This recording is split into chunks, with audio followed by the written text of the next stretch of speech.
Почти 7 миллионов рублей получат 6 чувашских НКО по итогам первого в 2023 году конкурса Фонда президентских грантов. 2 из них по линии Минспорта у Федерации Восточного боевого единоборства и Федерации спортивной и оздоровительной аэробики. Узнать, на какие цели потратят средства, отправилась наша съемочная группа. Инструктор каждой спортплощадки «Сила Чувашии начинается с себя». Проект с таким названием получил поддержку от Фонда президентских грантов. Это уже 3-я по счету программа Федерации спортивной аэробики, которую поддержал фонд. Грант очень необычный. В этом гранте только работа будет на улице. В городе Новочебоксарск очень много прекрасных спортплощадок. Также в парке Еленковская роща есть 2 профессиональные спортивные площадки на свежем воздухе. Они оснащены прекрасным оборудованием. У них хорошее покрытие. Мы уже много раз на них тренировались. И мы заметили, что народ к нам подключается, жители города Новочебоксарск, интересуются, как заниматься, какие-то упражнения мы им показываем, консультируем.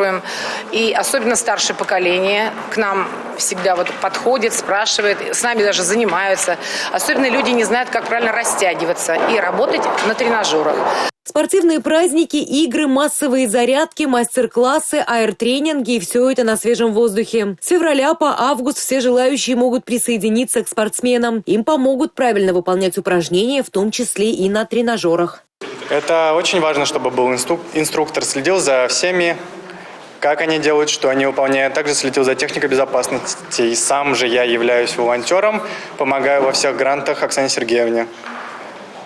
Провожу зарядки со звездой и инструктирую молодежь. Кстати, Никита будет в числе инструкторов на спортплощадках Новочебоксарска, как и другие члены команды. Мы планируем помогать людям правильно исполнять технику на спортивных тренажерах, ведь от того, как ты исполняешь эту технику, будет зависеть твой результат. Искренне желаю, чтобы все поколения выходили на улицу и занимались также спортивной аэробикой или же каким-то другим видом спорта, который им по душе. Другой спортивный грант получила Федерация Восточного боевого единоборства республики. Главная миссия их проекта – приобщение детей к занятиям спортом. В программе открытые тренировки, показательные выступления и мастер-классы. Кульминация – детские соревнования, на которые приедут спортсмены из других городов. Кстати, уже открыт прием заявок на следующий конкурс Фонда президентских грантов. Проекты можно подать с 1 февраля по 15 марта. Юлия Важенина, Алексей Зотиков, Георгий Кривошеин, Республика.